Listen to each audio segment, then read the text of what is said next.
ევროკავშირის საგარეო საქმეთა მინისტრების შეხვედრა კონკრეტული გადაწყვეტილების გარეშე დასრულდა. საქართველოსთან დაკავშირებით შეთანხმება ისევ ვერ შედგა. ქეთი ქარდავა გვერდება მეტი ინფორმაციით ბრიუსელიდან. ევროპულ საბჭოში კონსენსუსი არ არის იმ წინადადებების და ზომების უმრავლესობას, რაც ჰქონდა წარდგენილი დღეს სამუშაო მაგიდაზე ევროკავშირის უმაღლეს წარმომადგენელს მინისტრებისთვის. ამ ბლოკის წესდების თანახმად ჭირდება 27-ვე ქვეყნის თანხმობა, რაც დღეს არ იყო და შესაბამისად ამის გამო შეთანხმება და კონკრეტული გადაწყვეტილების მიღება რომელიმე მექანიზმზე ვერ მოხდა.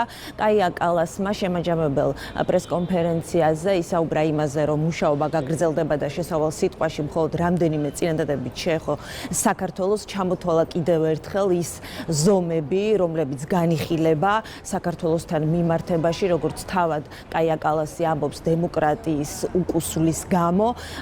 ევროკავშირის უმაღლესი წარმომადგენელი აცხადებს, რომ თუ კი საქართველოს სურს, რომ სარგებელი მიიღოს, ვალდებულებების შესრულება აუცილებელი. მინისტრებმა განიხილეს სამოქალაქო საზოგადოების მხარდაჭერა და იმსჯელეს თუ რა შეიძლება გავაკეთოთ მეტი. ეს გულისხმობს უვიზო რეჟიმის გაუქმებას, ასოცირების ხელშეკრულებას, სანქციებს, რაც შეეხება წერილს საქართველოსთვის. მე-7 ანგარიში, რომელიც უვიზო რეჟიმს ეხება, არის რეკომენდაციები. დედლაინია მიცემული აგვისტოს ბოლომდე იმისათვის, რომ დაკმაყოფილდეს ვალდებულებები. როდესაც გვესმის, რომ 8 ოპოზიციური ლიდერიდან 7 დაკავებულია, ეს ნიშნავს, რომ ვერ კმაყოფილდება პირველივე პუნქტი.